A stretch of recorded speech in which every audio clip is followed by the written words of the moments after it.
நான் அரியலூர்ல ஒரு விஷயம் நான் சொன்ன, திருப்பி நான் பேசுறேன். ஏன்னா அது ஆழமா உங்க மனசுல பதியணுன்றதுக்காக. என்னடா இவன் கேள்வியா கேட்கிறான்னு நினைக்காதீங்க. தீர்வை காண்டி போறதும் தீர்வை நோக்கி போறதும் தான் நம்ம டிவிக்கோட லட்சியமே. நம்மளுடைய தேர்தல் அறிக்கையில அதுக்கான விளக்கத்தை தெளிவா கொடுப்போம். இந்த பொய்யான தேர்தல் அறிக்கையெல்லாம் நாங்க கொடுக்கவே மாட்டோம். எது நடைக்கு சாத்தியமோ, எது உண்மையோ அதை மட்டும்தான் சொல்லுவோம், அதை மட்டும்தான் செய்வோம். கல்வி, ரேஷன், மருத்துவம், குடிநீர், அடிப்படை சாலை வசதி, மின்சாரம்னு, பெண்கள் பாதுகாப்பு, சட்டம் ஒழுங்கம்னு, இந்த மாதிரி அடிப்படை விஷயங்கள்ல நோ காம்ப்ரமைஸ். சிம்பிளா நம்மளுடைய விஷன் என்னன்னு சொல்லணும்னா, ஏழ்மை வறுமை இல்லாத தமிழகம், குடும்ப ஆதிக்கம் இல்லாத தமிழகம், ஊழல் இல்லாத தமிழகம், உண்மையான மக்களாட்சி, மனசாட்சி உள்ள மக்களாட்சி.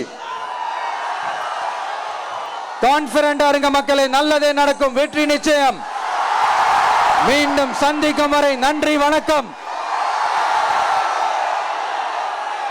நண்பா, ஒரே ஒரு டவுட், எங்க போனாலும் இது வெறும் சும்மா கூட்டம், ஓட்டு போட மாட்டாங்கன்னு சொல்றாங்க. அப்படியா? இது என்ன சும்மா கூட்டமா?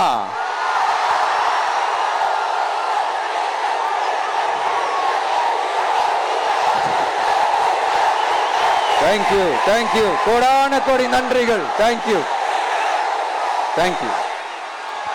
உங்க விஜய் உயிரன வரனா, உங்க விஜய் எளியவன் குரல்னா, உங்க விஜய் தனியார் இல்ல கடல்னா, உங்க விஜய் எளியவன் குரல்னா, உங்க விஜய் தனியார் இல்ல கடல்னா, மக்கள் தானே மன்னர்களே உனக்கு கட்ட வரனா.